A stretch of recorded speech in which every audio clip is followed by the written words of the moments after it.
May nakita nga akong 1,000 pesos sa computer table ko, kaya ayan, samahan nyo ko at gagastusin natin yan sa pang-pamper natin for today. Medyo masama nga yung pakiramdam ko nung pagising ko dyan at medyo inaatake ako ng migraine. Kaya hindi nga ako nag-fasting dyan at kumain ako ng breakfast tapos uminom ako. Medyo nawala naman yung sakit ng ulo ko pero yung back pain ko talaga ayaw niyang patalo. Kaya nag-day off na nga lang ako dyan para makapagpamassage. Dito nga kami nagpapamassage sa Vibes Massage. Grabe, sulit na sulit talaga yung 1 hour mo dito. Makakatulog ka talaga sa sobrang sarap nilang magmassage. After ko magpamassage, nag-crave nga ako sa mainit na noodles. Alam mo yun, parang ang sarap humigop ng mainit na sabaw after magpamassage. This time, naghanap nga ako ng restaurant na hindi ko pa natitikman. Buti na nga lang dito sa SM Bikutan, medyo marami na yung nadagdag na restaurant. At eto nga yung nakita ko, yung Nanyang Restaurant. Tignan ko nga muna yung menu niya dahil syempre kailangan pasok dun sa 1,000 pesos na budget natin. At ayun na nga, shoot nga siya sa banga. Nag-order na nga ako pero nagtanong muna ako dun sa cashier kung ano yung best seller nila.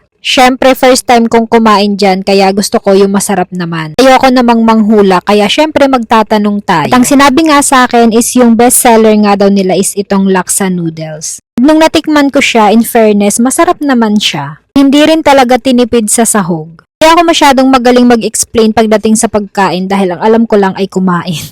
Pero grabe, sobrang creamy niya. Tapos, slight lang yung pagka-spicy. Kaya ayan, hindi tayo masyadong kinabag after kumain. Tapos, nag-order din pala ako ng black coffee. Kagandahan din pala, meron na silang coffee doon. Kaya ayan, di ko na kailangan lumipat ng ibang cafe. Ano ko kasi talaga today, kumain, magkape, at tumambay. Yung wala kang iisipin na trabaho. Alam niyo yun? Sarap din pala yung ganitong feeling na kumakain ka mag-isa. Tapos, hindi ka nagmamadali at ini-enjoy mo lang yung pagkain mo. Alam niyo ba, lately ko na lang din to talaga ginawa. Yung kumakain mag-isa. At naalala ko, nung wala pa kaming anak, nagde-date pa lang kami ni daddy. Talaga ako kumakain sa mall mag-isa. Alam mo yun, yung kahit gutom na ako, basta hindi ako kakain, antayin ko na dumating siya or magte-take out lang ako para sa bahay na ako kakain. Parang iniisip ko kasi dati na parang kawawa ako kasi kumakain ako mag-isa. Ewan ko, basta may ganun akong feeling dati. Pero ngayon, natrentahin na ako.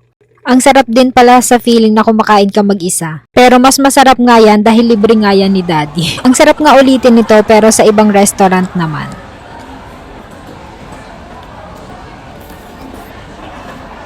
Mga almost 1 hour lang din pala ako dyan. After nun, pumunta naman ako sa KFC para naman mag-take out ng dinner ng Junakis ko. Syempre, hindi pwedeng tayo lang yung mag-e-enjoy. Dapat meron din siyang pasalubong. Yan lang muna for today's video and don't forget to follow na din para tuloy-tuloy yung chikahan natin. So, paano? See you in my next mini vlog. Bye!